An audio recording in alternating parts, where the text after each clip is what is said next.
அன்பார்ந்த மாதா தொலைக்காட்சி நண்பர்களே, டெக்கி டாக்கி ஊடகம் பற்றிய உரையாடல் என்ற நிகழ்ச்சிக்கு உங்களை வரவேற்பதில் மிகுந்த மகிழ்ச்சி அடைகிறேன். இன்று திருத்தந்தையினுடைய ஊடக தொடர்பு நாளுக்கான செய்தியை பற்றி இங்கு வந்திருக்கக்கூடிய விருந்தினரோடு உரையாட நாம் வந்திருக்கின்றோம்.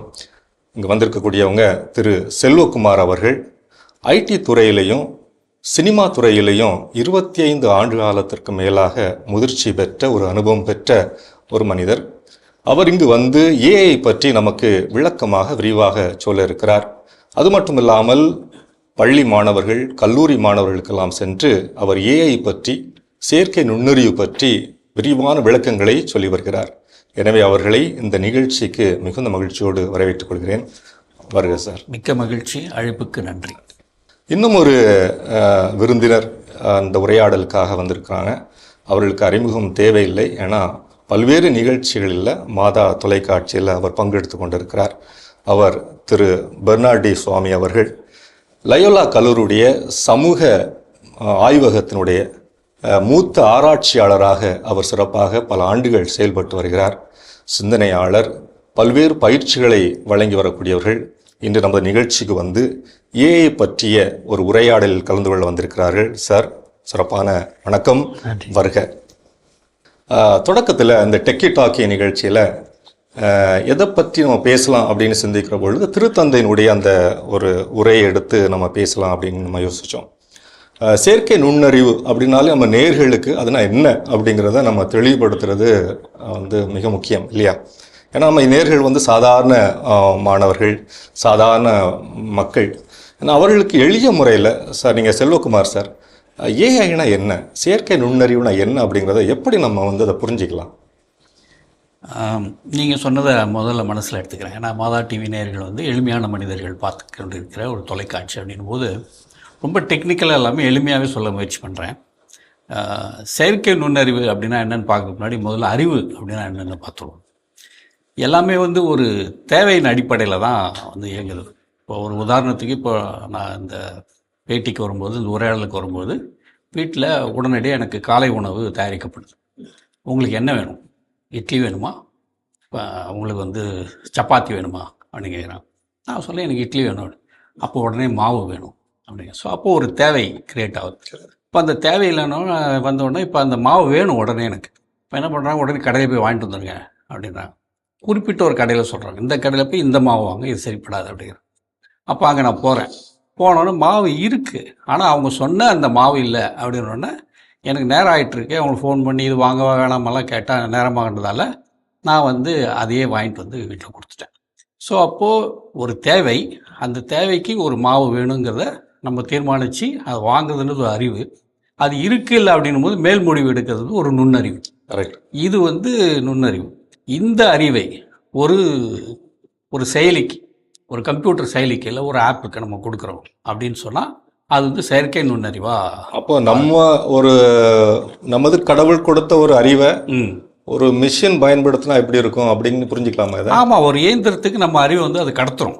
ஓகே. அது கடத்தும் போது இது வரைக்கும் எப்படி இருந்தது அப்படின்னா, நம்ம அந்த கம்ப்யூட்டருக்குன்னு ஒரு மொழி இருக்குது, அந்த மொழி வழியாக தான் பேசிகிட்டு இருந்தோம்.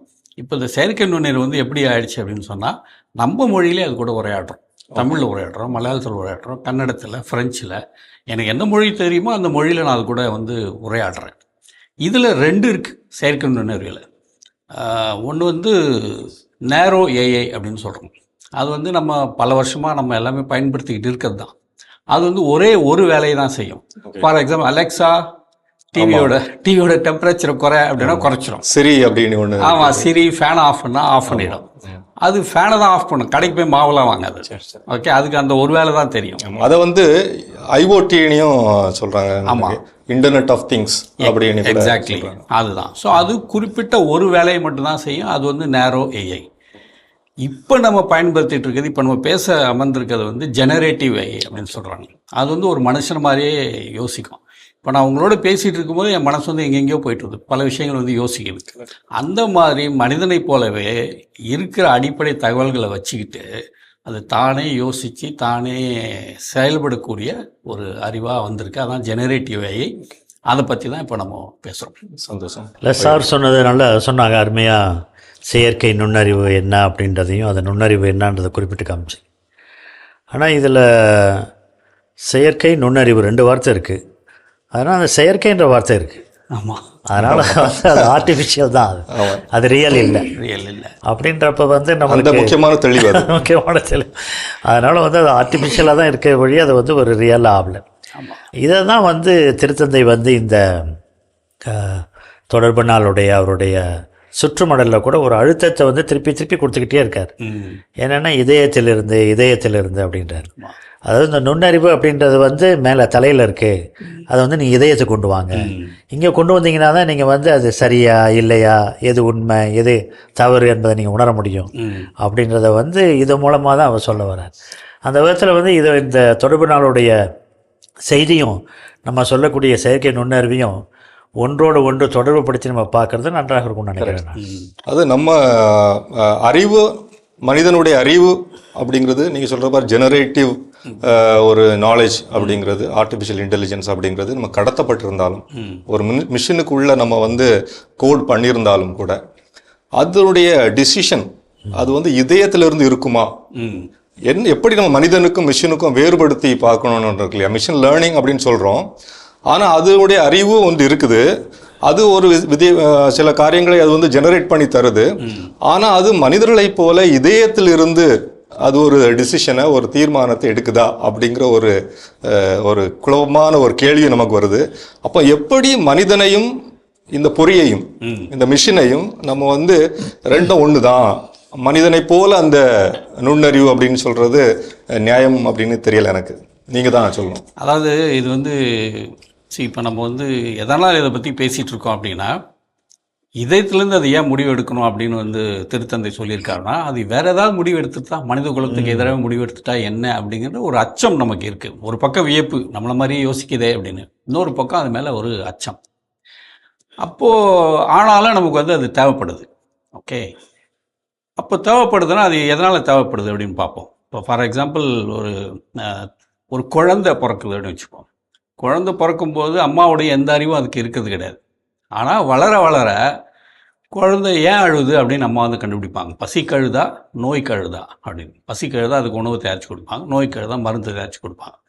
அப்போ வந்து குழந்தை வந்து அம்மா கிட்டே வந்து இது கற்றுக்கிட்டே வருது, கொஞ்சம் கொஞ்சமாக கற்றுக்கிட்டே வந்து அம்மாத்துக்கு கற்றுக்குது. அப்புறம் வீட்டில் அப்பா கிட்ட கற்றுக்குது, அக்கா தம்பி தங்கைகள் உறவினர் எல்லாரையும் பார்த்து அது தன்னோட அறிவை வளர்த்துக்கிட்டு ஒரு கட்டத்தில் அம்மாவுக்கு மேலே அறிவு மிகுந்த ஒரு குழந்தையாக வளர்ந்துருது. அது செயற்கை நுண்ணறிவுன்றது இப்போ அப்படி தான் இருக்குது. அது ஒரு குழந்தை மாதிரி இருக்குது, ஆனால் குழந்தையை விட வேகமாக கற்றுக்கொள்ளக்கூடிய திறன் உள்ள ஒரு அறிவாக இருக்குது. கரெக்ட். அது ரொம்ப வேகமாக நம்மளோட எல்லாத்தையும் அது கற்றுக்கிட்டே வருது. அப்படின்னும் போது பிரச்சனை வருது.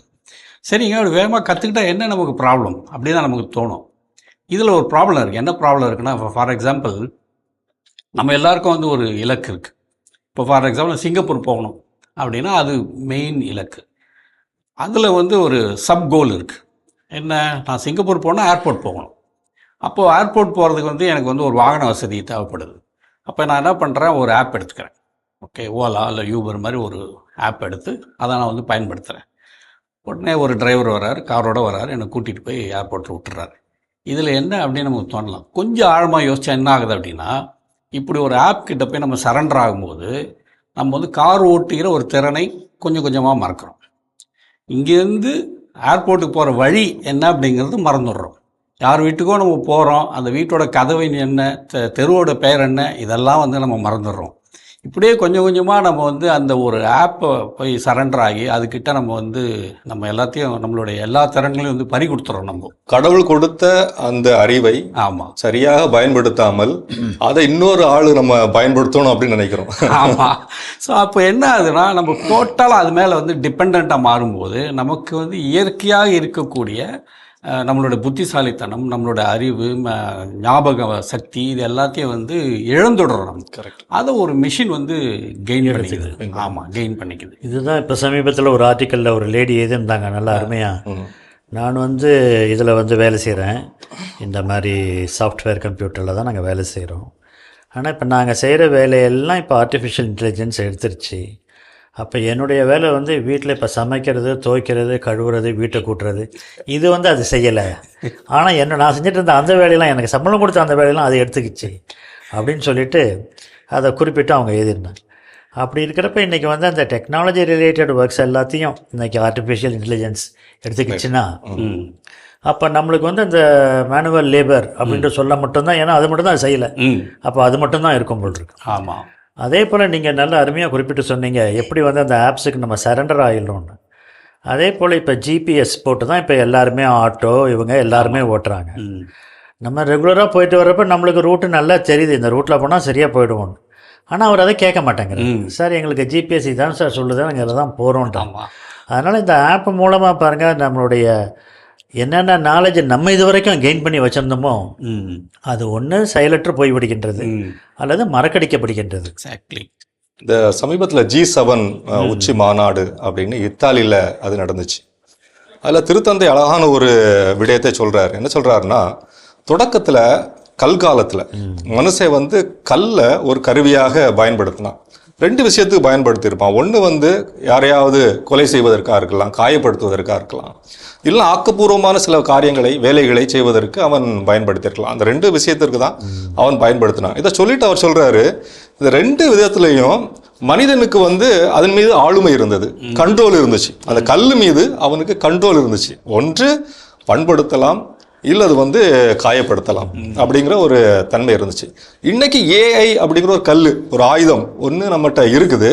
ஆனால் அவர் என்ன சொல்கிறார் அப்படின்னா, இது மனிதன் பயன்படுத்துகிறான், ஆனால் அவனுக்கு அதன் மீது ஆளுமை இல்லை, கண்ட்ரோல் இல்லை.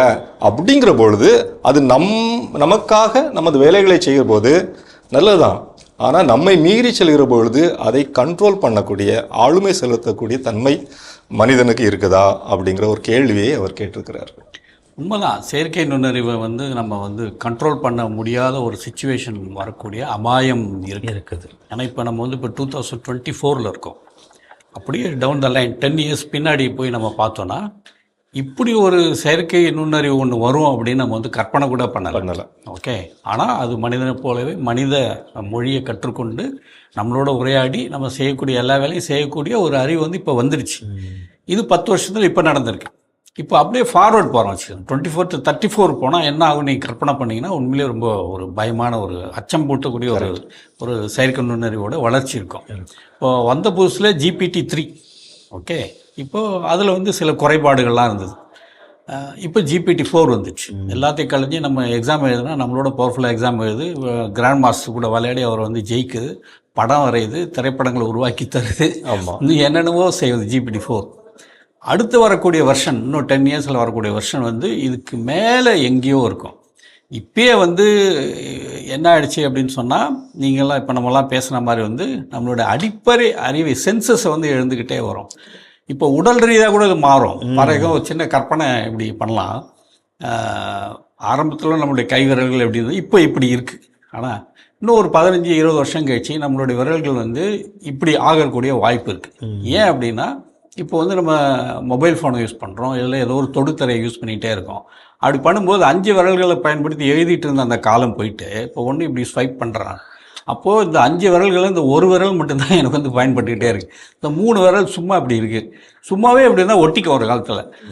Maybe after 10-15 years or 20 years நம்மளோட விரல்கள் வந்து இப்படி கூட ஆயிடுறதுக்கு வந்து வாய்ப்பு இருக்குது. ஏன்னா பயன்படலை. அப்போது இயற்கையோட பரிணாம வளர்ச்சி பிரகாரம் வந்து இது இப்படி ஆகிடும். ஒரு பக்கம் நம்ம அறிவு குறைஞ்சிரும், இன்னொரு பக்கம் நம்ம உடலே வந்து இப்படி ஆகக்கூடிய ஒரு ஒரு ஒரு ஒரு அச்சமூட்டக்கூடிய ஒரு சிச்சுவேஷன் இருக்க தான் செய்யுது. நம்ம உரையாடலில் ஒரு அழகான ஒரு செய்தி வந்து அடிக்கடி வந்துட்டே இருக்கு. நம்முடைய திறமைகளை, கடவுள் கொடுத்த அந்த அறிவை நம்ம வந்து கொஞ்சம் கொஞ்சமாக இழந்து கொண்டு இருக்கிறோம் அப்படிங்கிற ஒரு அச்சம் அப்படிங்கிறது நம்ம உள்ளத்தில் எழுவதாக பார்க்குறோம் இல்லையா. இன்றைக்கி வந்து ஐயா சொன்னது போல் சாட் ஜிபிடி அப்படின்னு இருக்குது. இப்போ வந்து நமக்கு ஒரு படம் வேணும் அப்படின்னா முன்னாடி எந்த ஓவியரை அழைத்து எந்த கலர் கொடுக்கலாம் அப்படிங்கிறத அழகாக தத்துரமாக வரைவதற்கு ஒரு ஆளுமை தேவைப்பட்டது, ஒரு திறன் தேவைப்பட்டது. இன்றைக்கி அப்படி இல்லை. ப்ராம்ப்ட் என்ன வேணும் அப்படிங்கிறத டைப் பண்ணி அது கொடுத்தா போதும். மிட் ஜேர்னி அப்படின்னு ஒரு ஏஐ தளம் இருக்குது. அதே மாதிரி ஃபயர்ஃப்ளை, அடோபேயிலேருந்து ஃபயர்ஃப்ளைன்னு ஒரு இருக்குது. அதே மாதிரி லியோனார்டோ ஏஐ, நிறைய இதே மாதிரி ஏராளமான ஒவ்வொரு நாளும் ஒவ்வொரு ஏஐ தளங்கள் என்ன படம் வேணும் அப்படின்ட்டு அது தந்தது. இப்போ குறிப்பாக பார்த்தீங்க அப்படின்னா என்ன வீடியோஸ் வேணும் அப்படிங்கிறதே நம்ம சோரா ஏஐ அப்படின்ட்டு ஓப்பன் ஏஐடைய ஒரு வெர்ஷன் தான் இது, சோரா ஏஐ அப்படிங்கிறது. அது நமக்கு ப்ராம்ப்ட் போட்டால், எனக்கு வந்து பெர்னாடி சாமி சார் நடந்து போகிறது மாதிரி ஒரு வீடியோ கொடுங்க அப்படின்னு நம்ம ப்ராம்ப்ட் எழுதினாலே அது உங்கள் ரெஃபரன்ஸ் அது இணையதளத்தில் தேடி கண்டுபிடிச்சி உங்கள் முகத்திலே வைத்து நமக்கு தந்துடுது. அப்போது ஒரு பெயிண்டர் அப்படின்னு ஒரு காலத்தில் இருந்தவர், ஒரு எழுத்தாளர் அப்படின்னு ஒரு காலத்தில் இருந்தவர், ஒரு டிசைனர் அப்படின்னு ஒரு காலத்தில் இருந்தவர், அவங்களுடைய திறன்கள், அவருடைய படைப்பாற்றல் எல்லாம் காவு வைக்கப்பட்டிருக்கிறதோ அப்படிங்கிற ஒரு அச்சம் வந்து சார் எழுப்புறது உண்மையிலேயே நியாயமான ஒன்றாக இருக்குது. உண்மை, நீங்கள் சொல்கிறது முற்றிலும் உண்மை. ஆனால் வந்து ஒவ்வொரு காலகட்டத்திலையும் ஒரு சவால் இருக்கிறதா நான் பார்க்குறேன். இப்போ வந்து இந்த 70-80களில் பார்த்திங்கன்னா ஒரு வார்த்தையை கொண்டு வந்தாங்க, ஃப்ராங்கென்ஸ்டைன் சிண்ட்ரோம் அப்படின்வாங்க. ஏன்னா அப்போ வந்தக்கூடிய மெஷின்ஸ் ரொம்ப நிறையா இருந்ததுனால அந்த ஃப்ராங்கென்ஸ்டைன் சிண்ட்ரோம் என்னன்னா, நம்ம உருவாக்கின மெஷினே நம்மளை அழிச்சு விடுமோ மனித குலத்தை. அதுதான் அது வந்து ரொம்ப அதிகமாக பேசப்பட்டது 70களில் 80கள். ஏன்னா அப்போ தான் நியூக்ளியர் வார்ஃபேர்லாம் வருது, நியூக்ளியர் வெப்பன்ஸ் வருது. அப்போ இதை தயாரிக்கிற நம்மளையே அது வந்து அழிச்சிடும் அப்படின்ற மாதிரி ஒரு பயம். அதே போல் தான் இப்போ இருக்கக்கூடிய அச்சம். இந்த ஆர்டிஃபிஷியல் இன்டெலிஜென்ஸுன்றது ஒரு ரியல் இன்டெலிஜென்ஸை வந்து இன்றைக்கி வந்து அழிச்சு விடுமோ அப்படின்றது. ஆனால் ஒவ்வொரு காலகட்டத்திலையும் நம்ம வந்து அதை மீறி போய்கிட்டு தான் நம்ம இருக்கணும். அந்த விதத்தில் தான் நான் என்ன பார்க்குறேன்னா, இன்றைக்கி நீங்கள் குறிப்பிட்ட 2 பேரும் வரக்கூடிய அந்த பேக்ரவுண்ட்லேருந்து அதே போல் இன்றைக்கி வந்து கல்லூரி, இன்றைக்கி ஆராய்ச்சி நிறுவனங்கள், அவங்களுக்கு இருக்கக்கூடிய மிகப்பெரிய சவாலாக இன்றைக்கி இருக்கிறது வந்து ஒரு பிஜி ஸ்டூடெண்ட் படிக்கிற ஒரு ப்ராஜெக்ட் ரிப்போர்ட்டாக இருக்கட்டும், அவருக்கு அந்த டைட்டில் கொடுத்துட்டா போதும், அது ப்ராஜெக்ட் செஞ்சு கொடுத்துரு. அது எம்ஃபில் 150 பேர் 150 கொடுத்தோம், பிஹெச்டி 300 எடுத்து கொடுத்துருக்கு. அந்த விதத்தில் தான் இன்றைக்கி வந்து திருத்தந்தையினுடைய இந்த ஒரு மடலும் அவர் கொடுக்கக்கூடிய அந்த ஒரு இதுவும் அவர் ஒரு நல்ல இதை சொல்கிறார். இன்றைக்கி வந்து போர்கள், இன்றைக்கி இது இந்த மாதிரி வந்து ஒரு நெகட்டிவிட்டி, இன்றைக்கி வந்து ஒரு நம்பிக்கை இல்லாத ஒரு உலகத்தில் நம்ம வாழ்ந்துட்டுருக்குறோம். அப்போ ஏஐ வந்து எந்த மாதிரியான ஒரு நம்பிக்கையை கொடுக்கக்கூடிய ஒரு நுண்ணறிவை அல்லது வந்து அதை ஒரு இதாக வந்து மாற்றலாம் அப்படின்றது எனக்கு ஒரு பெரிய ஒரு இதாக அவர் வைக்கின்றார். நீங்கள் சொன்னது ரொம்ப வேலிட் பாயிண்ட். எந்த ஒரு தொழில்நுட்பம் வரும்போது முதல்ல நம்ம புறப்படுறது வந்து ஒரு அச்சம் தான். எனக்கே ஒரு பர்சனல் அனுபவம் இருக்குது. நம்ம இப்போ பயன்படுத்தி கொண்டு இருக்கிற இந்த ரயில்வே டிக்கெட்டிங் சிஸ்டம் இருக்குல்ல, அது ஆரம்பத்தில் வந்து ஒரு ட்ரையல் ரன் நடந்துகிட்டு இருந்தப்போ அதில் ஒர்க் பண்ணக்கூடிய அனுபவம் வந்து எனக்கு கிடச்சிது. அதில் ஒரு இன்டர்னலாக ஒர்க் பண்ணேன். அப்போ வந்து என்ன நடந்ததுன்னா, நாங்கள் ஒர்க் பண்ணிகிட்டு இருக்கும்போது எங்களை உள்ளே வச்சு கதவை பூட்டிட்டாங்க. தொழிற்சங்கங்கள் வந்து என்ன சொல்கிறாங்க, இது வந்ததுன்னா எங்களுக்கு வேலை வாய்ப்புகள் பறி போயிடும் அப்படின்னு வந்து எங்களை பூட்டிட்டாங்க. மறுநாள் காலையில் தான் நாங்கள் வெளியில் வந்தோம். ஆனால் அந்த அச்சம் வந்து போயிடுச்சு. பாருங்கள், முதல்ல வந்து ஒரு புக்கிங் கிளர்க் வந்து ஒரு நாளைக்கு ஒரு 5 டிக்கெட் 10 டிக்கெட் தான் மேக்ஸிமம் புக் பண்ணுவார். ஓகே, இப்போ என்ன ஆயிடுச்சுன்னா ஒரு நிமிஷத்துக்கு 5 டிக்கெட் புக் பண்ணுறான். ஓகே, 3 மாதம் கழித்து ட்ராவல் பண்ணக்கூடிய டிக்கெட் வந்து என்னால் புக் பண்ண முடியுது. முன்ன வந்து ஒரு பெரிய புக்கிங் கவுண்டரில் வந்து ஒரு 10 பேர் தான் இருப்பாங்கன்னா இப்போ 100 பேர் வந்து வேலை செய்கிறாங்க. ஸோ அப்போது நம்மளுடைய ஒர்க்கிங் எபிலிட்டி வந்து இன்க்ரீஸ் ஆகிடுச்சு. அவுட்புட் வந்து 10x 20x 30xன்னு மல்டிப்ளை ஆகிடுச்சு. நமக்கு வந்து எல்லாம் அளவுக்கு அதிகமாகவே வந்து நமக்கு வந்து கிடைக்கிது. ஸோ அப்போது ஒரு பக்கம் அச்சம் இருந்தாலும் இன்னொரு பக்கம் வந்து ஒரு பாசிட்டிவ் சைடு அப்படின்னு ஒன்று இருந்துகிட்டே இருக்குது. அதில் வந்து இப்போ இந்த செயற்கை நுண்ணறிவு வந்து எது கூட ஒப்பிடுறாங்க, எந்த மாதிரி ஒப்பிடுறாங்கன்னா, இது அணு ஆயுதத்துக்கு நிகரானதா, அந்த அளவுக்கு பயன்படுத்தக்கூடியதா அப்படின்னா எஸ், அந்த மாதிரி தான். ஆனால் அணு ஆயுதத்துக்கு இல்லாத ஒரு அட்வான்டேஜ் இதில் இருக்குது. என்னென்னா இதோட அப்சைடு ஒன்று இருக்குது, இதனுடைய பாசிட்டிவ் சைடு ஒன்று இருக்குது. அணு ஆயுதம் வந்து எந்த வகையிலையும் மனித குலத்துக்கு உதவ போகிறதே இல்லை. ஒரே ஒரு தடவை ஒரு முயற்சி பண்ணான்னு நினைக்கிறேன். அதாவது இந்த ஆயில் வெல்ஸ் எல்லாம் வந்து தோண்டும்போது அந்த பாறை இடுக்குகளை வந்து கொஞ்சம் அகலப்படுத்துறதுக்காக அணு ஆயுதங்கள் பயன்படுத்த தான் எங்கேயோ படிச்சிருக்கேன். I'm not sure about that. ஆனால் அதுவும் ஒர்க் ஆகலை 60களில் 1960s அது. இப்போ வந்து அதை அணு ஆயுதம் வெறும் ஆயுதமாக தான் இருக்குது. அதை திறந்து விட்டோன்னா உடனடியாக மனிதர்களுக்கு பிரச்சனை. இப்போ செயற்கை நுண்ணறிவும் கிட்டத்தட்ட அந்த மாதிரியான ஒரு வடிவமாக உருவெடுத்துக்கிட்டு இருந்தாலும் அதனுடைய அப்சைடு வந்து நமக்கு இருக்குது. குறிப்பாக மருத்துவத்தில் வந்து செயற்கை நுண்ணறிவு வந்து மிகப்பெரிய ஒரு அட்வான்ஸ்மெண்ட்டை வந்து திறந்து விட்டுருக்கு. ஓகே, மருத்துவ ஆராய்ச்சியில் நான் சொல்கிறது. ஸோ மனிதனுக்கு வந்து மருந்து எப்போவுமே தேவை, என்ன ஆனாலும் சரி. இன்னும் 100-200 வருஷம் கழிச்சானாலும் ரிப்பேர் பண்ணிக்கக்கூடிய, நம்ம சிஸ்டத்தை ரிப்பேர் பண்ணக்கூடிய மருத்துவத்துறைன்னு தேவை. அதில் ஏஐ வந்து இப்போ இம்ப்ளிமெண்ட் ஆகி ரொம்ப சக்ஸஸ்ஃபுல்லாக வந்துட்டு இருக்குன்றதால நமக்கு ஏஐ மேலே என்ன தான் அச்சம் இருந்தாலும் அதனோட அப்சைடாக அது வந்து ஏஐன்றது தொடர்ந்து இருந்துக்கிட்டு தான் இருக்கும். ஓகே, ஸோ ஒரு பக்கம் அச்சம் இருந்தாலும் இன்னொரு பக்கம் நம்ம வந்து தனிப்பட்ட முறையில் ஒரு முடிவெடுத்து இதை நான் வந்து எந்த பயங்கரவாதத்துக்கும் பயன்படுத்த மாட்டேன், எந்த தீமைக்கும் பயன்படுத்த மாட்டேன் அப்படின்னு முடிவெடுத்துக்கிட்டு நம்ம ஒர்க் பண்ணால் இதனுடைய நல்ல விஷயங்களை நம்ம வந்து அனுபவிக்கலாம். நீங்கள் சொன்னதில் உண்மையிலே ஒரு ஒரு ஒரு பாயிண்ட் நம்ம எடுத்து பேசலாம்னு நினைக்கிறேன். குறிப்பாக அந்த அப்சைட் அப்படின்னு சொன்னீங்க இல்லையா, பாசிட்டிவிட்டிஸ் அப்படின்ட்டு. முதல்ல வந்து ரேடியோ வரும்பொழுது இதே அச்ச உணர்வு இருந்துச்சு, ரேடியோ வந்தால் வேறு ஊடகங்கள்லாம் அழிந்து போயிடுமா. தொலைக்காட்சி வந்த பிறகு அது அப்படின்னு, இன்டர்நெட்டில் வந்த பிறகு இன்னும் ஒரு, அப்போ நம்ம எல்லாருடைய உழைப்பையும் அது சுரண்டி விடும் அப்படின்ட்டு. ஆனால் அந்த அச்ச உணர்வு கொஞ்சம் கொஞ்சமாக போய் ஆக்கப்பூர்வமான சில காரியங்களும் அதன் வழியாக நம்ம நடந்து பார்க்கணும். அதே போல் தான் அந்த ஏஐ அப்படிங்கிறது, அப்சைடு அப்படிங்கிறது நிறைய இருக்குது. நீங்கள் சொன்ன மாதிரி மருத்துவம் சார்ந்த துறைகளில் இருக்கலாம். நம்ம ஊடகத்துறையிலே பார்த்தீங்க அப்படின்னா இப்போ திரைப்படம் இறந்து போன மனிதர்களுடைய குரலை அல்லது அந்த சாயலை உருவாக்கி எப்படி நம்ம நிறைய திரைப்படங்கள் நம்ம ஏஐ தொடர்பாக வரதை பார்த்துருக்கோம். அது மாதிரி ஒவ்வொரு துறைகளிலுமே ஏஐனுடைய அப்சைட், நீங்கள் சொல்லக்கூடிய அந்த அப்சைட் அப்படிங்கிறது டீச்சிங் சைடில் நிறைய இருக்குன்னு நினைக்கிறேன் இல்லையா? ஆனால் நீங்கள் 2 பேரும் சொல்லி காமிச்சோம். அப்படியே பல காலகட்டத்தில் நம்ம வந்து பயந்துக்கிட்டே இருந்தோம் டெக்னாலஜிக்குன்றதில். வரலாற்று ஆசிரியராக நான் ஒரு குறிப்பு ஒன்று பார்த்தேன், ரொம்ப இன்ட்ரெஸ்டிங்காக இருந்துச்சு. அதை நினச்சா ஷேர் பண்ணிக்கலாம்னு சொல்லிட்டு. எக்ஸ்ரே மிஷின் வந்து இன்ட்ரடியூஸ் பண்ணுறாங்க பிரிட்டிஷ் காலத்தில். அதுவும் முதல் எக்ஸ்ரே மிஷின் வந்து இதில் வருது, நம்ம மெட்ராஸ் மெடிக்கல் காலேஜில். ஏன்னா அதுதான் ஓல்டஸ்ட் மெடிக்கல் காலேஜ். அதில் கொண்டு வராங்க. அந்த எக்ஸ்ரேயில் வந்து யாருமே முன்னாடி போய் படம் பிடிக்கிறதுக்கு நிற்க மாட்டேங்கிறாங்க, அவ்வளவு அச்சம் அந்த மிஷின் வந்து இது பண்ணுறோன்னு சொல்லிட்டு. அப்போ அதை இனாகுரேட் பண்ண வந்த கவர்னர், பிரிட்டிஷ் கவர்னர் சொல்கிறாரு, அவரோட ஒய்ஃபை கையை ஃபஸ்ட்டு எக்ஸ்ரே அதை எடுப்போம். அவங்க கை தான் ஃபஸ்ட்டு எக்ஸ்ரே இங்கே எடுக்கப்பட்டது. அந்த மாதிரி வந்து ஒரு அச்சம் என்பது இன்றைக்கி நிலவு கொண்டே இருக்கின்றது.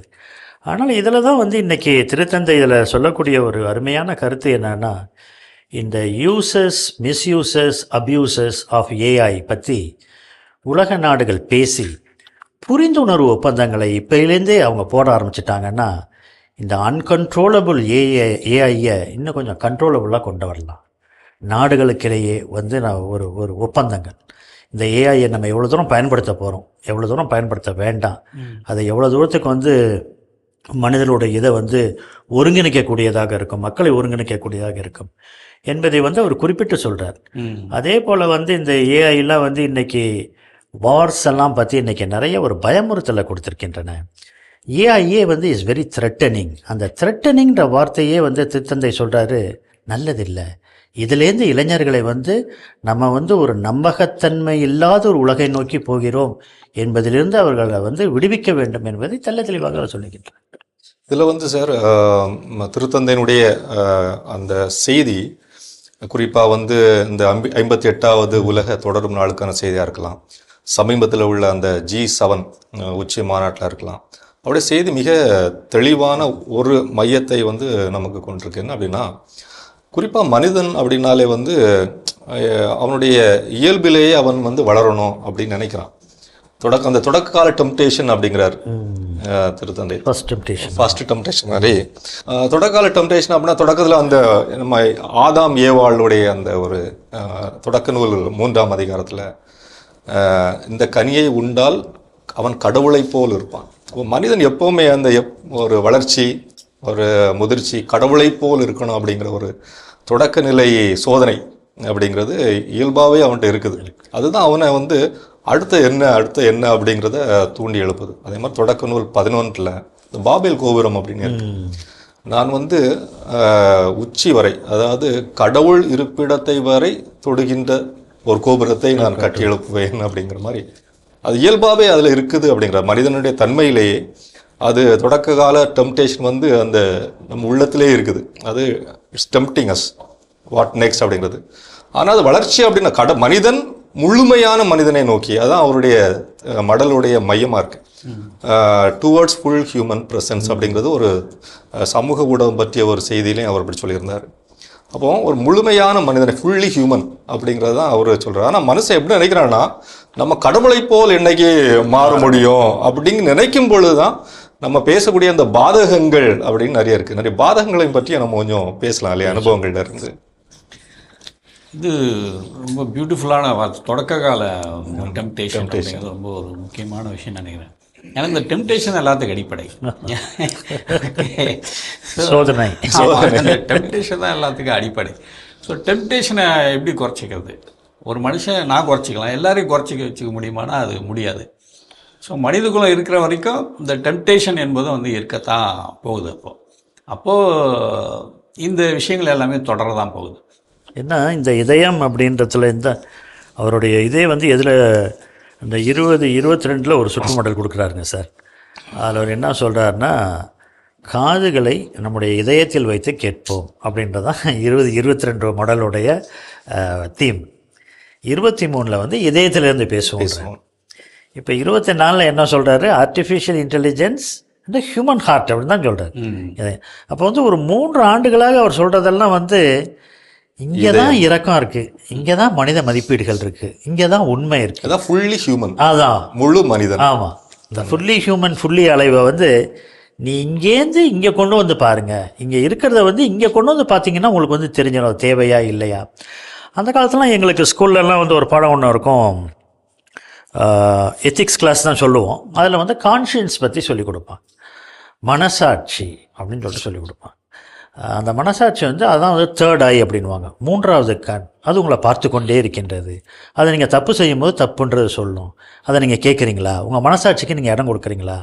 தினம் நைட்டில் நீங்கள் படுக்க போகிறதுக்கு முன்னாடி உங்கள் மனசாட்சியை கேளுங்க, நீங்கள் இன்றைக்கி செய்த எல்லா செயல்களும் உங்களுக்கு வந்து எதுவும் டிஸ்டர்ப் பண்ணியிருந்ததுன்னா இப்போ ஏதோ நீங்கள் தவறாக பண்ணியிருக்கீங்க. இதை தான் இன்றைக்கி வந்து அவர் வலியுறுத்தி இந்த நுண்ணறிவோடு ஒப்பிடுகின்றார்.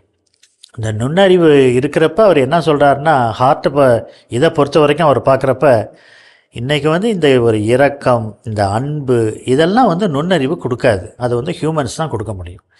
இதை எப்படி வளர்த்தெடுக்கிறது நுண்ணறிவோடு அப்படின்றத இன்றைக்கி இருக்கக்கூடிய ஒரு சவாலாக அவர் இந்த இதில் வைக்கிறார். இன்றைக்கி ரொம்ப பியூட்டிஃபுல் அது நீங்கள் சொன்னது. எல்லாத்தையும் இங்கேருந்து பாருங்கள், இங்கேருந்து கேளுங்க, ஓகே, அப்படிங்கிறது தான் வந்து நம்ம இதில் தெரிஞ்சுக்கணும். இப்போ செயற்கை நுண்ணறிவு அப்படிங்கிறது வந்து எதை அடிப்படையாக வச்சு இயங்குதுன்னா டேட்டா. ஓகே, ஸோ டேட்டான்றது என்ன, நீங்களும் நானும் அதுக்கு கொடுக்குறது, அது நம்மக்கிட்டேருந்து தானாகவே வந்து அது கற்றுக்குது. எப்படி வந்து ஒரு இட்லி தோசை செய்கிறதுக்கு வந்து என்னென்ன மாவு தேவை, என்ன அடுப்பு தேவை அப்படிங்கிறதெல்லாம் வந்து ஒரு டேட்டாவாக அதுக்கு கீழே இருக்குதோ, அது மாதிரி எதை செய்கிறதுக்கும் அடிப்படையில் வந்து ஒரு டேட்டா தேவைப்படுது. அது ஓகே, இப்போ வந்து சுனிதா வில்லியம்ஸ் வந்து வீட்டில் சாப்பிட்ட மீன் குழம்பு எடுத்துன்னு போய் அங்கே போய் சாப்பிட்பாங்க அப்படின்ற, அது வெறுமனே சாப்பாடு கிடையாது. அவங்க வந்து ஏதோ ஒரு விஷயத்தை வந்து அனுபவிக்கணும் அப்படின்னு நினைக்கிறாங்க அவங்க. ஓகே, அது வந்து எந்த டேட்டாலையும் கிடையாது. அவங்க என்ன அனுபவிச்சாங்கன்றது வந்து எந்த டேட்டாலையும் கிடையாது அவங்களுக்கு. அது வந்து பியூர்லி ஒரு உணர்வு. அது வீட்டில் அம்மா செஞ்சு கொடுத்த மீன் குழம்பு அப்படிங்கிறது வந்து இன்னொரு மீன் குழம்பு, அதே மாதிரி அதே சுவையில் ஒரு மீன் குழம்பு இருக்கும். அம்மா செய்து கொடுத்த மீன் குழம்பு, அம்மா புடவையின் வாசம் அப்படிங்கிறது வந்து ஒன்று இருக்குல்ல, it can be filled only by heart, not by any data. Okay, இந்த செயற்கை நுண்ணறிவு வந்து வெறும் டேட்டாவால் தான் இயங்குது அது. ஓகே, அது வெறும் டேட்டா அது. ஓகே, அதை வச்சு தான் வந்து படம் வரையுது, அதை வச்சு தான் வந்து ஒரு திரைப்படத்தையே உருவாக்குது, அதை வச்சு தான் ஒரு பாடல் இசையமைக்குது, ஒரு காரை ஓட்டுது, என்னென்னமோ அது பண்ணுது. ஆனால் மனிதன்கிட்ட இருக்கிற அந்த நுண்ணறிவை மீறிய அந்த ஒரு உணர்வு இருக்குல்ல, அது வந்து அதுக்கிட்ட கிடையாது. ஸோ அப்போது வந்து நம்ம அந்த செயற்கை நுண்ணறிவை வந்து இந்த உணர்வுகளை வச்சு தான் வந்து நம்ம வந்து கண்ட்ரோல் பண்ணணும். ஸோ நம்ம ரோல் வந்து என்னவாகுது அப்படின்னு சொன்னால், செயற்கை நுண்ணறிவு நமக்கு இணையாக வந்து வளரத்தான் போகுது, அது தடுக்கவே முடியாது. ஓகே, தடுக்கவே முடியாது, அது வளர்ந்துக்கிட்டு வந்துட்டுருக்கு இப்போ. ஆனால் அதை வந்து நான் கட்டுக்குள்ளே வைக்கிறதுன்னு வந்து என்னை கட்டுக்குள்ளே வைக்கிறதுல தான் இருக்குது. என்னை எதன் மூலமாக நான் கட்டுப்படுத்த முடியும் அப்படின்னா, என்னுடைய அறம் சார்ந்த உணர்வுகளால், என்னுடைய இதயத்தால் தான் வந்து நான் வந்து கட்டுப்படுத்த முடியும் அப்படிங்கிறது திருத்தந்தை சொல்லக்கூடிய இந்த ஞானத்தை. ஏன்னா அதுதான் the uniqueness of humankind அப்படி சொல்லலாம். அதுதான் அவனுக்கு மற்ற மிருகங்களில் இருந்தும் மற்ற மிஷினில் இருந்தும் அவனை வேறுபடுத்தி காட்டக்கூடிய ஒன்று, இந்த விஸ்டம். ஸோ அதை பயன்படுத்தி எது சரி அப்படிங்கிறத அவன் தெளிந்து தேர்ந்து அதை எடுக்கும்போது உண்மையிலேயே ஏஐயை ஆக்கப்பூர்வமான இதுக்கு நம்ம பயன்படுத்தலாம் அப்படின்னு நான் நினைக்கிறேன். இல்லையா? சரியா சொன்னீங்க. இப்போதான் டக்குன்னு எனக்கு கொஞ்சம் ஒரு 2 வார்த்தைகள் ஞாபகம் வந்துச்சு. நுண்ணறிவு, பகுத்தறிவு, நுண்ணறிவு அதுக்கு இருக்குது, ஆனால் பகுத்தறிவு அதுக்கு இல்லை, கிடையாது. அதனால் வந்து இந்த ஒரு செயலியை, இதை இந்த ஆர்டிஃபிஷியல் இன்டெலிஜென்ஸை, இதுக்கு ஒரு பகுத்தறிவு அப்படின்றது. இந்த பகுத்தறிவுன்னு சொல்கிறப்ப அதே போல் விஸ்டம்னு சொல்கிறதுல ஒரு வார்த்தை, ஒரு அச்சம், அதை வந்து ரொம்ப தெளிவாக பதிவு பண்ணிக்கிட்டே இருக்கிறார் திருத்தந்தை. என்னன்னா, பன்முகத்தன்மையை இந்த உலகம் இழந்து விடுவோமோ. ஏன்னா இது ஒரு பன்முகத்தன்மை. இது இந்த ஆர்டிஃபிஷியல் இன்டெலிஜென்ஸே வந்து ஒரு 2-3 லாங்குவேஜை விட்டுடுச்சு அப்படின்னு சொன்னால் அது அழிஞ்சிருச்சுன்னு அர்த்தம், அவ்வளோதான். அதுக்கப்புறம் அதை யாரும் எடுக்க போகிறது கிடையாது. ஒரு 2-3 இனத்தை பற்றி பேசுகிறேன்னா அது அழிஞ்சிருச்சுன்னு அர்த்தம், அதுக்கப்புறம் அதை யாரும் எடுக்க போகிறது கிடையாது. அந்த விதத்தில் அவர் இந்த பன்முகத்தன்மையை கொண்டு வந்துக்கிட்டே இருக்கார். Diversity is life, diversity is to be celebrated அப்படின்றார். அதை பற்றி நீங்கள் தான் சொல்லணும். இன்றைக்கி அது இருக்கக்கூடிய ஒரு மிகப்பெரிய அச்சமாக இருக்கின்றது. ஆமாம் ஆமாம். அதாவது சைலோஸ் அப்படின்னு ஒரு வார்த்தை, அதாவது நம்ம குதிர் அப்படின்னு கம்பார்ட்மெண்ட், நம்ம மனிதனை வந்து அது அதற்குள்ள தள்ளி விடக்கூடாது. அதாவது நிறைய இருக்கு நம்ம அதர்ஸ். ஆனால் அந்த அல்காரிதம் அப்படின்ட்டு ஒரு ஆபத்து வந்து அந்த ஏஐல இருக்குது. அல்காரிதம் அது என்ன சொல்லுதோ, ஈகோ சேம்பர் மாதிரி அடிக்கடி நமக்கு எது ரெக்கமெண்ட் பண்ணுதோ அந்த செய்திகளையே நம்ம வாசிச்சு கொண்டு இருக்கிறோம், பேஸ்ட் ஆன் அவர் இன்ட்ரெஸ்ட். ஆனால் எனக்கு இன்ட்ரெஸ்ட் அப்படிங்கிறதும் இன்னொருவனுக்கு இன்ட்ரெஸ்ட் ஒன்று இருக்கிறது அப்படிங்கிறது எனக்கு தெரியாமலே போயிடுது. நான் அந்த குதிரைக்குள்ளேயே எனக்கு கொடுக்கப்பட்ட செய்திகளை மட்டும் மீண்டும் மீண்டும் பார்த்துட்டு இருக்கிறேன். ஸோ அது ஒரு ஆபத்து அப்படின்னு சொல்லிட்டு திருத்தந்தை சொல்றாரு. இந்த அல்காரிதம் அப்படிங்கிறது அது சார் சொன்ன மாதிரி அந்த ப்ளூரலிசத்துக்கு எதிரானது அப்படிங்கிறத சொல்றாரு. இது இப்போ நம்ம அதை கரெக்டாக இது ஒரு ஸ்ட்ரக்சர் ஒன்று இருக்குது. இப்போ ஆர்டிஃபிஷியல் இன்டெலிஜென்ஸ் அப்படிங்கிறது வந்து மேல் அடுக்கு. ஸோ இப்போ இந்த மேலே இருக்கிறது தான் வந்து ஃபைனல் ப்ராடக்ட் மாதிரி நம்ம வந்து எல்லாரும் வந்து இதை என்ஜாய் பண்ணுறோம். இப்போ கீழே இருக்கிறது எல்லாத்துக்கும் கீழே தான் நீங்கள் சொல்கிற இந்த அல்காரிதம் அப்படிங்கிறது வந்து இயங்கிக்கிட்டு இருக்கு. இது இப்படி தான். இப்போ ஆக்சுவலாக வந்து நம்ம ஃபோன்லாம் ஆனில் இருக்கிறதால நம்ம ஃபோன் கூட நம்ம பேசுறதை ஒட்டு கேட்கக்கூடிய வாய்ப்புகள் இருக்குது. It recognises your voice, your syllables, your language and the way you speak. நீங்கள் கோவமாக பேசுகிறீங்களா, அழுதுகிட்டே பேசுகிறீங்களா, சிரிச்சுக்கிட்டே பேசுகின்ற வரைக்கும் அது வந்து அது புரிஞ்சுக்கிட்டு அதுக்கேற்ற மாதிரி கண்டென்ட்டை வந்து நம்ம ஒரு ஃபேஸ்புக்கில் போகும்போதோ, இன்ஸ்டாகிராமில் போகும்போதோ, இல்லை ட்விட்டரில் போகும்போதோ நமக்கு வந்து அந்த கண்டென்ட் வந்து அதுவே கொடுக்குது உங்களுக்கு. ஓகே, அப்போ நம்ம பேசுகிற எல்லாத்தையும் அதற்குரிய தொனியோட புரிஞ்சுக்கிட்டு அது வந்து நமக்கு கொடுக்கக்கூடிய ஒரு சிஸ்டம் வந்து இப்போ ஆல்ரெடி இருக்குது, இந்த அல்காரிதம். இந்த அல்காரிதம் தான் வந்து உங்களுக்கு எது பிடிக்கும், இல்லை உங்களுக்கு எதை பிடிக்க வைக்கணும் அப்படிங்கிறது வந்து தீர்மானிக்குது. ஓகே, உங்களுக்கு வந்து நாளைக்கு புது சட்டை வாங்கணும்னு எண்ணமே இருக்காது, ஆனால் உங்களுக்கு புது சட்டையாக வந்துட்டுருக்கோம் உங்களை விளம்பரத்தில். ஒன்று வாங்கினா 1 ஃப்ரீ, 1 வாங்கினா 4 ஃப்ரீ, இது இப்போ வாங்கினீங்கன்னா வெறும் 30 ரூபா தான் அப்படி எதையோ வந்து உங்கள் மனசில் திணிச்சிட்டே இருக்கும். We'll go towards that. இது இந்த மாதிரி சின்னதாக சட்டை வாங்குறது, பேனா வாங்குறதோட முடிஞ்சிட்டா கிடையாது. இப்போ ஏஐக்கு வந்து நீங்கள் இதை வந்து ஒரு பெரிய பிரச்சனையாக நீங்கள் பார்ப்பீங்களா? ஏன்னா இப்போ நம்ம பேசிகிட்டு இருக்கும்போது நீங்கள் தெளிவாக சொன்னீங்க, டேட்டாலேருந்து தான் ஏஐ வந்து எல்லாமே பண்ணுது இல்லையா? அப்போ வந்து இன்றைக்கி இந்த பிக் டேட்டா, இன்றைக்கி வந்து இந்த டேட்டா பற்றி இன்றைக்கி நிறைய படிப்புகளும் இன்றைக்கி வந்துருச்சு. இதை பற்றி இதுவும் வந்து இன்றைக்கி ஜாஸ்தி வந்துருச்சு. அப்போ வந்து பேசிக்காக இந்த டேட்டா பற்றிய ஒரு தெளிவு, ஒரு அறிவு, அதன் மூலமாக இந்த டேட்டாவை கட்டுப்படுத்துவதன் மூலமாக ஏஐயை கட்டுப்படுத்த முடியுமா? ஒரு கிணறு இருக்குது, நான் வந்து அதுலேருந்து தண்ணி எடுக்கிறேன் அப்படின்னா அந்த கிணத்துல கிடைக்கிற தண்ணி தான் எனக்கு, அது ஒரு டேட்டாவாக நினச்சிக்கோங்க. அந்த கிணறு ஃபுல்லாக அந்த தண்ணி முழுக்க ஒரு டேட்டா நினச்சிக்கோங்க. ஸோ அந்த தண்ணி கெட்டு போயிருந்ததுன்னா நான் அதை எடுத்து பயன்படுத்த என்னோட உடல்நிலையும் பாதிக்கும், செடிகளும் பாதிக்கும் அப்படின்னா. ஸோ அப்போ அந்த டேட்டாவே அடிப்படையே தவறாக இருக்குது. இப்போ எங்கள் வீட்டில் வந்து ஒரு 500 புக்கு இருக்குன்னு வச்சுக்கோங்க. என்னோடய அறிவு வந்து அந்த 500 புத்தகத்துலேருந்து தான் வந்து வளருது. அந்த 500 புத்தகங்களும் சமூகத்தை கெடுக்கக்கூடிய புத்தகங்களாக அல்லது தவறான தகவல் கொண்ட புத்தகங்களாக இருக்குன்னு சொன்னால் என்னோடய அறிவு வந்து அதை சார்ந்து தான் வந்து வளருது. ஸோ அப்போது இப்போ இந்த ஏஐ உருவாக்குற நிறுவனங்கள்லாம் இருக்குல்ல, கூகுள் இருக்குது, மைக்ரோசாஃப்ட் இருக்குது, மெட்டா, ஓகே, அமேசான், இன்னும் பல நிறுவனங்கள், இதெல்லாம் ஜெயண்ட், ஓப்பன் ஏஐ, இவங்கெல்லாம் இருக்காங்க. இவங்க இதுக்கான டேட்டாவை எங்கேருந்து எடுக்கிறாங்கன்றது தான் இதில் வந்து முக்கியமான விஷயம். அவங்க இதுக்கான தகவலை வந்து எங்கேருந்து டேட்டாவை கொடுக்குறாங்கன்றது தான். ஏன்னா அவங்க பயன்படுத்துகிற அல்லது நமக்கு அறிமுகப்படுத்துகிற எல்லா செயலிகளும் அந்த டேட்டாவை அடிப்படையாக வச்சு தான் நமக்கு வந்து சேருதுன்னும் போது அந்த டேட்டாவுக்கு வந்து ஒரு டிரான்ஸ்பரன்சி இருக்கணும். இது எங்கேருந்து எடுக்கப்பட்டது, இது எந்த மாதிரியான டேட்டா வச்சுக்கிட்டு இருக்கு அப்படின்னு. இப்போ வந்து அபவுட் இந்தியா அப்படின்னா போய் கூகுளில் கொடுத்தா ஒன்று வரும், ஜெமினி AI கிட்ட போய் கேட்டால் ஒன்று சொல்லும். அது ஓகே, அது என்னை பற்றி, என் நாட்டை பற்றி, என் மக்களை பற்றி ஒரு தகவலான தகவலை எனக்கு கொடுத்தா பரவாயில்ல, நான் வந்து தப்புன்னு கண்டுபிடிச்சிடுவேன். மற்றவங்க பார்த்துட்டான். அப்போ என்னை பற்றிய ஒரு தவறான தகவலை வந்து அந்த செயற்கை நுண்ணறிவு வந்து இன்னொருத்தர் வந்து கடத்துது. அப்போது ஸோ இப்போ அடிப்படையில் அந்த டேட்டா அப்படிங்கிறது வந்து ஒரு டிரான்ஸ்பரன்சி இருக்கணும். இந்த நிறுவனங்கள் வந்து யாருக்கோ கட்டுப்படணும், அவங்க வந்து சுதந்திரமாக இயங்கக்கூடாது. இப்போ நம்ம கொஞ்ச நேரத்துக்கு முன்னாடி பேசின மாதிரி இதனுடைய பொறுப்புகள் இந்த அரமண்டது வந்து தனி மனுஷனுக்கு மட்டும் இருந்தால் போருமா? அரசுக்கும் இருக்கணும், அரசுக்கு இருக்கணும், உருவாக்கும் அந்த நிறுவனங்களுக்கும் இருக்கணும். ஸோ அப்போ அந்த நிறுவனங்கள் வந்து செயற்கை நுண்ணறிவை உருவாக்கக்கூடிய நிறுவனங்கள் வந்து யாருக்கும் கட்டுப்படாமல் இயங்கக்கூடிய அந்த விஷயத்துக்கு வந்து ஒரு கண்ட்ரோல் கொண்டு வரணும். அதை வந்து நீங்களும் நானும் ஒரு தனி மனிதன் செய்ய முடியும், ஒரு அரசு நினைச்சா செய்ய முடியும். அப்போ அரசாங்கங்கள் வந்து என்ன பண்ணணும்னா இதுக்கான பொறுப்பை வந்து எடுத்துக்கணும். அதுக்கான துறைகளை உருவாக்கி இந்த நுண்ணறிவை ஒரு செயற்கை நுண்ணறிவை உருவாக்கக்கூடிய நிறுவனங்களுக்கு சில கட்டுப்பாடுகள் விதிக்கணும். முதல் கட்டுப்பாடு, உங்கள் டேட்டான்றது என்ன, அதுக்கு ஒரு டிரான்ஸ்பரன்சி நீங்கள் வந்து கொடுக்கணும் அப்படின்றத வந்து நம்ம வந்து கொண்டு வரணும். அது மிக மிக முக்கியமானது. அது கொண்டு வரலை அப்படின்னு சொன்னால் இது பரவிக்கிட்டே தான் இருக்கும். சார், இந்த விவிலியத்தில் ஆண்டவர் இயேசு சொல்லும் பொழுது சொல்வார், நான் உண்மைக்கு சார்ந்து பகரவே வந்தேன் அப்படின்ட்டு சொல்கிறாரு. அது மட்டும் இல்லாமல் நீங்கள் ஆம் என்றால் ஆம் எனவும் இல்லை என்றால் இல்லை எனவும் சொல்லுங்கள், இதற்கு மிகுதியாக எதெல்லாம் சொல்கிறீர்களோ அது தீயோனிடமிருந்து வருகிறது அப்படின்னு அவர் சொல்கிறாரு. அப்போ அன்னைக்கு தீயோனிடமிருந்து அதிகமாக நமக்கு வருதோ அப்படின்னு சொல்கிறது. உண்மையை உண்மை அப்படின்னு உரைக்கிறதும் ஒரு இறைவாக்கு பண்ணி தான், பொய்யை வந்து பொய் அப்படின்னு சொல்கிறதும் இறைவாக்கு பண்ணினது. ஆனால் இன்றைக்கி இதை விட அதிகமாக அந்த மிஸ்இன்ஃபர்மேஷன், கோவிட் நேரத்துலலாம் அதிகமாக இது பேசப்படுது. டிஸ்இன்ஃபர்மேஷன், ஒரு போஸ்ட் ட்ரூத், இந்த மாதிரிலாம் நிறைய பேசுகிறாங்க இல்லையா? இதை நம்ம எப்படி அணுகலாம் அப்படிங்கிறத நம்ம பகிர்ந்து கொண்டால் நல்லாயிருக்கும். இந்த நீங்கள் சிறப்பாக குறிப்பிட்ட மாதிரியே இந்த மாதிரி வந்து இன்றைக்கி இந்த ஒரு செய்திகளுடைய நம்பகத்தன்மையே இன்றைக்கி வந்து கேள்விக்குறி ஆகிருக்கிறப்ப இதையும் வந்து அவர் தான் ரொம்ப குறிப்பிட்டு சொல்கிறாரு. அதையும் வந்து தொடர்ந்து அவருடைய எழுத்தில் நம்ம பார்த்தோம்னா அவர் என்ன சொல்கிறாருன்னா, நியூஸ் செய்தி அப்படின்றதுக்கு வந்து ஆதாரம் யார்? மக்கள் தான். அப்போ மக்கள்கிட்ட போங்க.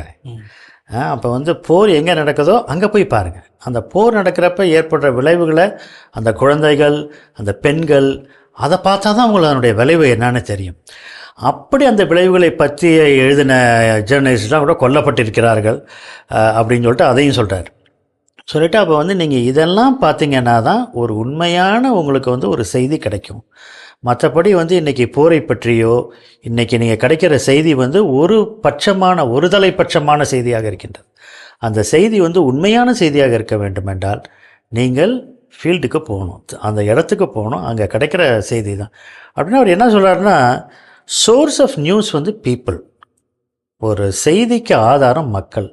அப்போ மக்களுக்கு என்ன நடக்குது என்பதை நிகழும் இடத்தில் நீங்கள் இருந்தால்தான் அது உண்மையான செய்தி அப்படின்றார். திஸ் இஸ் ஃபேண்டாஸ்டிக் ஆக்சுவலாக. டேட்டா பில்டிங் அப்படின்றது எங்கேருந்து நடக்குது? நான் வந்து என்ன பண்ணுறேன், ஏற்கனவே இருக்க ஒரு டேட்டா எடுத்து அதில் ஒன்று ஆட் பண்ணுறேன். இப்போ நான் வந்து 90களில் வந்து எலிசா அப்படின்னு ஒரு சாட்பாட், இப்போ ஏஐ கிடையாது, அப்போ ஒன்று இருந்து பேசிக்னு ஒரு சின்ன லாங்குவேஜில் இருந்து, அது வந்து 100 வார்த்தைகளுக்குள்ளே தான் பேசும். நீங்கள் எதை பற்றி கேட்டாலும், நீங்கள் வந்து ஸ்பேஸ் சயின்டிஸ்ட் பற்றி கேட்டாலும் அந்த 100 வார்த்தைகள் தான் பேசும். ஏங்க இந்த வடை செய்வது எப்படின்னு கேட்டாலும் அந்த 100 வார்த்தைகள் தான் பேசும். ஸோ அதுக்குள்ளே வச்சுக்கிட்டு பேச ட்ரை பண்ணோம், முடியலன்னா ஒரு கட்டத்தில் please repeat, I don't understand அப்படின்னு சொல்லி உங்களை சளிப்படை வச்சு வெளியில் துரத்தி விட்டுரும். ஏன்னா அதோட லிமிட்டேஷன் 100 வார்த்தை தான். ஓகே, இப்போ அப்படி கிடையாது. இப்போ நம்ம பயன்படுத்துகிற இந்த செயற்கை நுண்ணறிவு அதுக்கு லிமிட்டே கிடையாது. ஏன்னா இட் க்ரோஸ் எவ்ரி மொமெண்ட், அது வந்து வளர்ந்துக்கிட்டே இருக்குது. அப்போ இதுக்கான டேட்டா வந்து எங்கேருந்து எடுக்கிறேன் அப்படின்னா, இங்கே ஒரு டேட்டா இருக்குங்க, இதுலேருந்து கொஞ்சம் எடுத்து இங்கே போட்டுடுறாங்க, அப்புறம் அங்கேருந்து எடுத்து இங்கே போட்டுடுறாங்க. அப்படியே பார்த்தா இந்த டேட்டா வந்து வளர்ந்துச்சு அப்படின்றது வந்து ஒன்று. இங்கே என்ன பிரச்சனை வருதுன்னா, நான் வந்து டேட்டா சி இதான் என்னோடது, டேட்டா ஏ இருக்குது, பி இருக்குது, ஏலேருந்து கொஞ்சம் பிலேருந்து கொஞ்சம் எடுத்து நான் சியை வந்து பெருசாகிட்டேன். ஆனால் ஏல இருக்குது சரியா, பியில் இருக்குது சரியான்றதை பற்றி என்கிட்ட எந்த தகவலும் கிடையாது. ஓகே, அங்கே தான் வந்து பிரச்சனை வருது. ஸோ ரெண்டுமே தவறாக இருந்தால் இதுவும் தவறான ஒரு தகவலோட பெரிய டேட்டா பெருசாக வளர்ந்துடும். ஆனால் தவறான தகவலாக அதில் இருக்குது அப்படின்போது இங்கே தான் திருத்தந்தை சொன்னது வந்து வரணும். டேட்டா பில்டிங்கிறது வந்து don't do it from the data it self, do it from your own experience. Okay, இப்போ வந்து எவரெஸ்ட்டுக்கு போகிறோம். எவரெஸ்ட்டில் வந்து எல்லோரும் போய் என்விரான்மெண்டல் இஷ்யூஸ் வந்துடுச்சிங்க, இது எப்படிங்க தடுக்கிறது அப்படின்னா, I can do A YouTube video. நான் வந்து இப்போ உட்காந்து ஒரு 10 நிமிஷத்தில் பண்ணிடலாம், டெக்னாலஜி இருக்குது, நான் பண்ணிடலாம். ஆனால் நான் அதை எதுலேருந்து பண்ணுவேன், அங்கே ஏற்கனவே குப்பையாக இருக்குதான் அப்படின்னு ஒரு ஃபோட்டோலேருந்து எடுத்து பண்ணுவேன். என்ன ஏதோ ஒரு வீடியோவில் வந்து பார்த்து நான் பண்ணுவேன். எனக்கும் அந்த எவரெஸ்டோட சில்னஸ் கூட தெரியாது. எந்த அளவுக்கு சில்லுன்னு இருக்கும், அங்கே போகிறது எப்படி, ஆக்சிஜன் லெவல் எப்படி, அங்கே ஒரு குப்பையை போட்டால் அது எத்தனை வருஷம் அப்படி, எதை பற்றி அந்த அடிப்படை அறிவும் கிடையாது. ஆனால் நான் வந்து ஒரு வீடியோ பண்ணுறேன், அது ஒரு டேட்டாவை மாறுது. அப்போ நான் என்ன பண்ணணும்னு சொன்னால், டேட்டாலேருந்து டேட்டாவை எடுக்காமல் எவரெஸ்ட்டுக்கு போகிறான் பாருங்க, அவனை போய் அணுகி, ஐயா நீ எங்கேயோ குப்பையை பார்த்துருக்கியா, யாரெல்லாம் குப்பையை நீங்களே குப்பையை போடுறீங்களா, இல்லை இந்த குப்பை எங்கேருந்து வந்து சேருது, இப்படின்றது ஒரு அனுபவத்தின் அடிப்படையில் நீங்கள் கொண்டு வந்து சேர்த்தீங்கன்னா that becomes a real data. So மக்கள்கிட்ட போய் டேட்டா விடுன்னு சொல்கிறது வந்து மக்களுடைய அனுபவத்திலேருந்து எடுக்கிறது வந்து அர்த்தம். ஓகே, ஸோ அப்போது இப்படி தான் வந்து நம்ம வந்து டேட்டா வந்து பில்ட் பண்ணணும். அதுதான் வந்து டிரான்ஸ்பரண்ட் டேட்டாவாக இருக்கும். ஓகே, இப்போ வந்து சில நாடுகளில் வந்து இப்போ சைனாவில், கொரியாவில் வந்து they have their own search engine, they do not use Google. அவங்க வந்து கூகுளை பயன்படுத்துறது இல்லை, பிங்கு பயன்படுத்துறது இல்லை. அப்படின்னும் போது ஏன் அதை வச்சுக்கிறாங்க அப்படின்னா, அவங்களுடைய டேட்டாவில் வேறு எதுவும் வந்து கலந்துடக்கூடாது அப்படிங்கிறத ரொம்ப கட்டுப்பாடாக வந்து அவங்க வச்சுக்கிறாங்க. இன்ஃபேக்ட் ஆரம்ப கட்டத்தில் கூகுள்லாம் வந்து பிரபலமாகிற நேரத்தில் நானும் ஒரு சாஃப்ட்வேர் ப்ரோக்ராம் பண்ணதில் I developed my own search engine, நண்பர்களோடு சேர்ந்து பண்ணோம். ஆனால் அதோடைய சர்ச்சிங் கெப்பாசிட்டி வந்து ரொம்ப கம்மி. எங்கள் கம்ப்யூட்டருக்குள்ளே இருக்க வார்த்தைகள் இருந்தால் அதை எடுத்து கொடுக்கும், எங்கள் கம்ப்யூட்டருக்குள்ளே இருக்கிற தகவல் இருந்தால் எடுத்து கொடுக்கும். கூகுள் மாதிரியே வேலை செய்யும், ஆனால் கூகுள் மாதிரி வலிமையாக இருக்காது. ஏன்னா அதுக்கு தெரிஞ்சது கொஞ்சம் தான். ஓகே, அப்போ நான் டிபெண்ட் ஆகியிருக்கிற இல்லை பயன்படுத்துகிற செயற்கை நுண்ணறிவு அப்படிங்கிறது வந்து எந்த மாதிரியானது அப்படிங்கிறது வந்து இருக்குது. ஸோ இப்போ நான் போய் ஒவ்வொரு செயலியாக வந்து நான் வந்து தேடி கண்டுபிடிக்க முடியாது. அப்போ நான் என்ன பண்ணுறேன், இதெல்லாம் உருவாக்கக்கூடிய நிறுவனங்களுக்கு தான் நான் போகணும். ஓகே, ஸோ நீங்கள் மெட்டா கிட்ட கூகுள் நீங்கள் கோரிக்கை வைக்கணும், மைக்ரோசாஃப்ட் கிட்ட வைக்கணும், அமேசான் கிட்ட நீங்கள் வைக்கணும், கூகுள் கிட்ட வைக்கணும். நீங்கள் வரணும், நீங்கள் ஒரு கட்டுப்பாடுக்குள்ளே வரணும் அப்படிங்கிறது தான் வந்து நம்ம செய்யணும். ஏன்னா இப்போ இதுலேருந்து இன்னொரு இப்போ ஒரு சில மாதங்களுக்கு முன்னாடி வந்து ராஷ்மிகா மந்தானா அப்படின்னு ஒரு ஒரு நடி ஆக்ட்ரஸ், அவங்கள வந்து ஒரு அடல்ட் கண்டென்ட்டில் அவங்களோட முகத்தை பொருத்தி இவங்க இப்படி வந்தாங்க அப்படின்னு ஒன்று சமூக வலைத்தளம் முழுக்க பரவாச்சு அவங்க வந்து கம்ப்ளைண்ட்லாம் கொடுத்தாங்க. இது எதனால் சாத்தியமாகுது, ஒரு செயலி வந்து இந்த மாதிரி அடல்ட் கண்டென்ட்டை உருவாக்கக்கூடிய விஷயமாக வெளியில் பரவக்கூடிய ஒரு செயலியாக இருக்குது. அந்த செயலியை அறிமுகப்படுத்தணும், அந்த கட்டுப்பாடு வச்சுக்கல. ஓகே, ஸோ அப்போது இந்த கட்டுப்பாடுன்றது வந்து அந்த செயலிகளை உருவாக்கக்கூடிய அந்த நிறுவனங்கள்கிட்டையும் இருக்கணும். ஓகே, அது இருந்தால் தான் வந்து எனக்கு உருவாக்குறது ஆசை இருக்கும். நீங்கள் சொன்ன ஆரம்ப தொன்மை கால அது டெம்டேஷன் மாதிரி அது என்கிட்ட இருந்துகிட்டே தான் இருக்கும். என்ன எனக்கு அது வரைக்கும் ஆர்வம் இல்லாமல் இருக்கும். அதனால் அந்த ஆப்பில் அப்படி ஒன்று இருக்கும்போது நான் செஞ்சு பார்க்க என்னுடைய மனசு வந்து போகும். ஸோ அதுக்கு அனுமதி கொடுக்காம அந்த செயலிகளை உருவாக்கக்கூடிய நிறுவனங்களே வந்து அந்த அறத்தோடு செயல்படணும். ரெண்டாவது, அறம்லாம் விட்டுருக்கு, நீ செய்யக்கூடாதியா அப்படின்னு அரசாங்கம் வந்து கட்டுப்பாடை வந்து விதிக்கணும். அந்த மாதிரியான ஒரு சுச்சுவேஷன் இருந்தால் இந்த பிரச்சனைகள் வந்து குறைவதற்கான வழிகள் இருக்கு. அதாவது உண்மை அப்படிங்கிறத வந்து நம்ம எல்லாரும் பகிர்ந்து கொண்டது போல அது இருக்கக்கூடிய மனிதர்களிடம் சென்று அந்த அனுபவங்கள் வழியாக நம்ம பெற்றுக்கொள்ளலாம் அப்படிங்கிறது. அதே மாதிரி நீங்கள் சொன்னது போல் இது எவ்வளவு வந்து தவறுதலாக சில இடங்களில் பயன்படுத்தப்படுது. முன்னாடியெல்லாம் வந்து செலிப்ரிட்டிஸ் அவங்கள வந்து ட்ரால் பண்ணுறதுக்கு, அவங்களுடைய பேரை வந்து பாழ்படுத்துவதற்கெல்லாம் பயன்படுத்தினாங்க. இப்போ வந்து சாதாரண மனிதர்களை, சாதாரண பெண்களை, சாதாரண குழந்தைகளை, சாதாரண எளியவர்களை அவங்க வந்து டார்கெட் பண்ணுறதுக்காக, அவர்களிடமிருந்து மோசடி செய்வதற்காக அப்படி நிறைய இந்த ஏஐயை வந்து தவறுதலாக பயன்படுத்தப்படுது. குரல் மாற்றி பேசுவது, அதே போல் முகம் மாற்றி வந்து புகைப்படங்களை கொண்டு வருதல், இந்த மாதிரி நிறைய தீய வழிகளிலும் இந்த ஏஐ வந்து இன்னைக்கு பயன்படுத்தப்படுது இல்லையா? அது உங்கள் அனுபவங்கள் என்ன சார்? நீங்கள் குறிப்பிடுறது ஒன்று. இன்னொன்று வந்து இப்போ நான் என்ன நினச்சிட்டு இருந்தேன்னா, ஒரு மாதிரி இதை எப்படி வந்து ஒரு லீகல் ரெஜிமில் உள்ளே கொண்டு வருது, சட்டங்களுக்குள்ளே இதை வந்து எப்படி உள்ளே கொண்டு வர்றது, ஒரு மாதிரி வந்து தேசிய அளவு சட்டங்கள், அதே சமயத்தில் வந்து ஒரு யுனைடெட் நேஷன்ஸ் கன்வென்ஷன். ஏன்னா அதை தான் அவரும் குறிப்பிடுறார், நீங்கள் வந்து இதை கட்டுப்படுத்துவதற்கான கருவிகளை நீங்கள் கொண்டு வர வேண்டும், மெக்கானிசம்ஸ் டு கண்ட்ரோல் கொண்டு வரணும். ஏன்னா இது வந்து பறந்து விழுந்து போயிடுச்சு, யாருமே ஒன்றும் அன்கன்ட்ரோலபுளாக இருக்குது, இது எப்படி பண்ணுவீங்க அப்படின்றாங்க.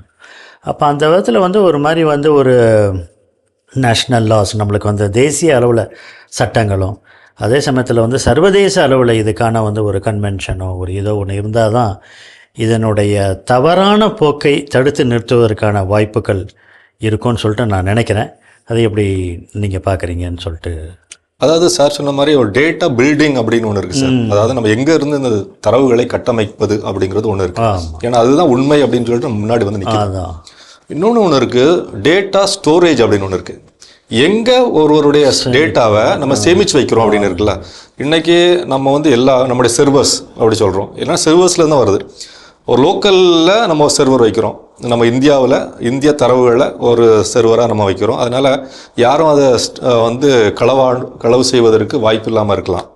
இன்னொரு நாட்டில் இன்னொரு கம்பெனி ஒரு டேட்டாவை வந்து ஸ்டோர் பண்ணி வைக்குது, அதை வந்து யாரும் கையாடல் செய்யலாம். அதே மாதிரி டேட்டா இன்னைக்கு வந்து சர்வர்ஸ் எல்லா உலகத்தில் எல்லா இடங்களிலையுமே அது நெட்வொர்க் இல்லையா, எல்லாமே லிங்க் செய்யப்பட்டிருக்குது.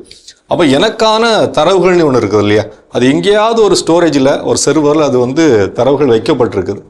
அது சேஃபாக இருக்குதா, அது வந்து வியாபாரம் படுத்தப்படுதா, இல்லை அது வந்து என்னுடைய நன்மைக்கு தான் அது வந்து இருக்குதா அப்படிங்கிறத என்னால் எப்படி கண்டுபிடிக்க முடியுது? ஆமாம், ஹவு சேஃப் இஸ் மை டேட்டான்றது வந்து நீங்கள் உங்கள் கம்ப்யூட்டர்லேயே வச்சுக்கிட்டீங்கன்னா சேஃப், 100% சேஃப்.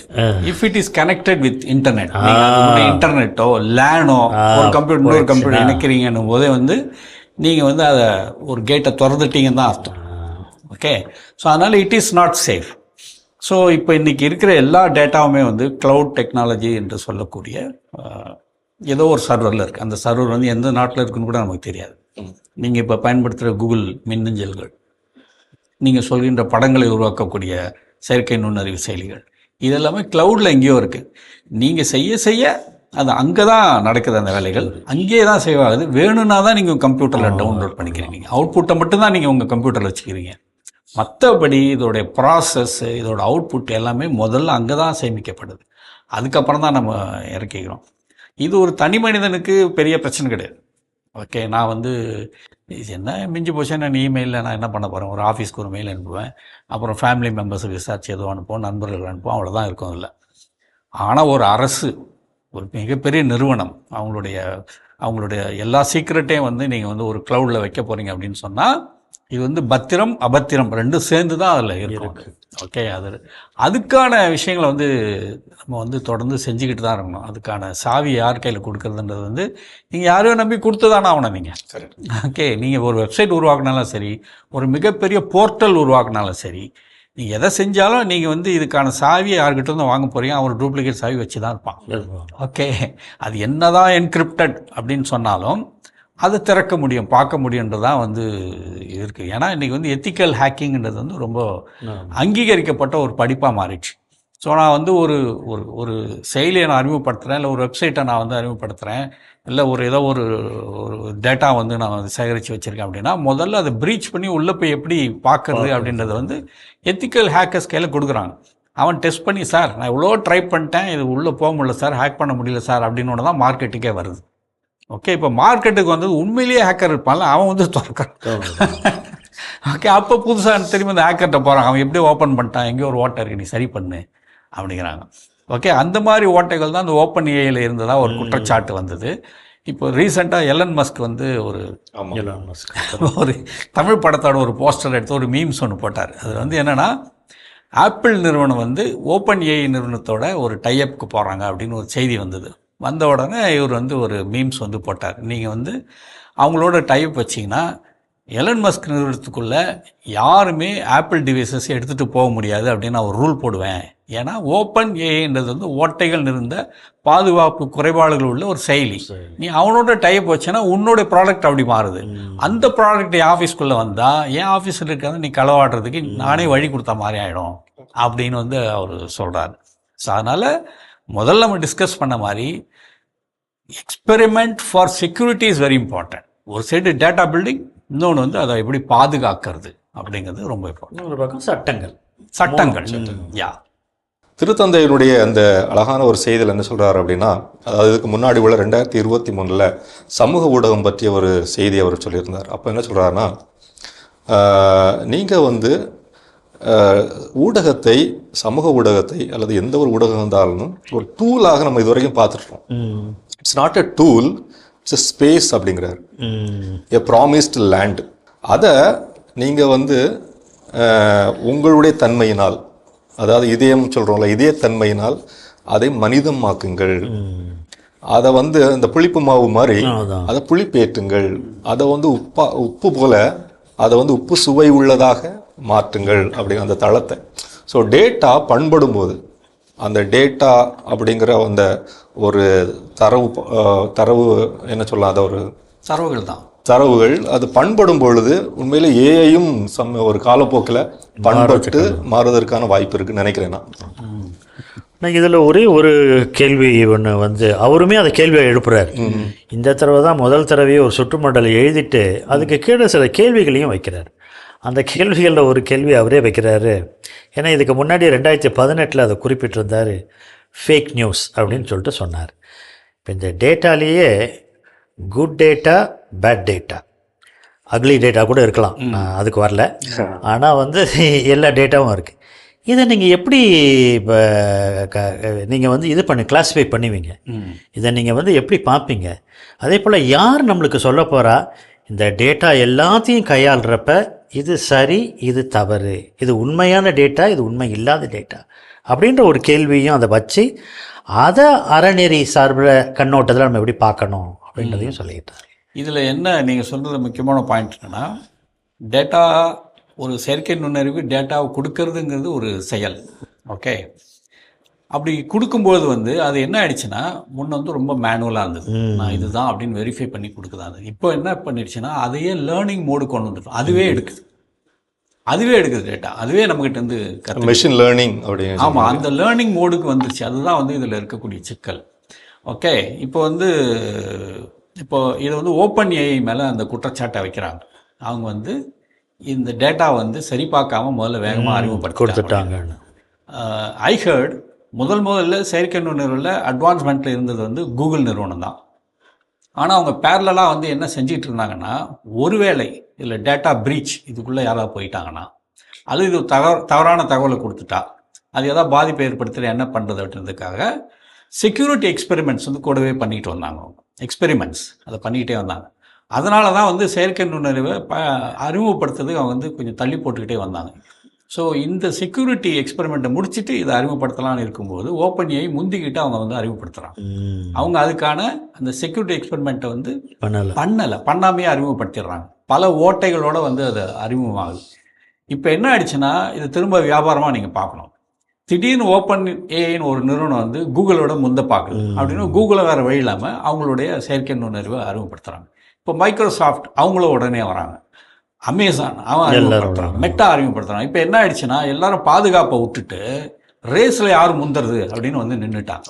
நம்ம சார் அடிக்கடி ஏற்கனவே வலியுறுத்தி சொன்னது போல அந்த ப்ளூரலிசம், பன்மைத்தன்மையை கொண்டதாக, இன்னொன்று உண்மைத்தன்மையை வலியுறுத்தி சொல்லக்கூடிய ஒன்றாக இருக்கணும் அப்படின்னு சொல்லிட்டு சொல்றாரு.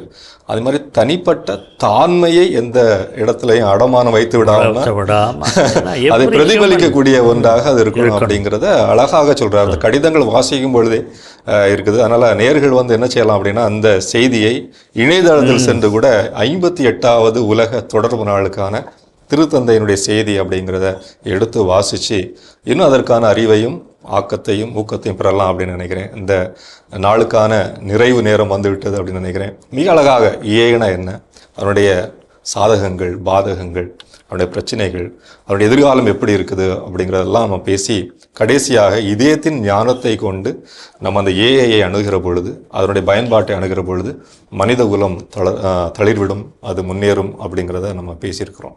எனவே இந்த டெக்கி டாக்கி அப்படிங்கிற நிகழ்வில் மிக அழகாக வந்து உங்களுடைய சிறப்பான கருத்துக்களை எடுத்து கூறிய திரு செல்வகுமார் சார் அவர்களுக்கும் திரு பெர்னாடி சுவாமி சார் அவர்களுக்கும் சிறப்பான நன்றிகள். நேயர்களே, 58வது உலக தொடர்பு நாளுக்கான திருத்தந்தையினுடைய செய்தி மிக அழகான ஒரு விதத்தில் உரையாடலாக இங்கு பகிர்ந்து கொள்ளப்பட்டது. உங்களுக்கு அது பயனுள்ள விதத்தில் அமைந்திருக்கும் என்பதில் மாற்று கருத்து இல்லை.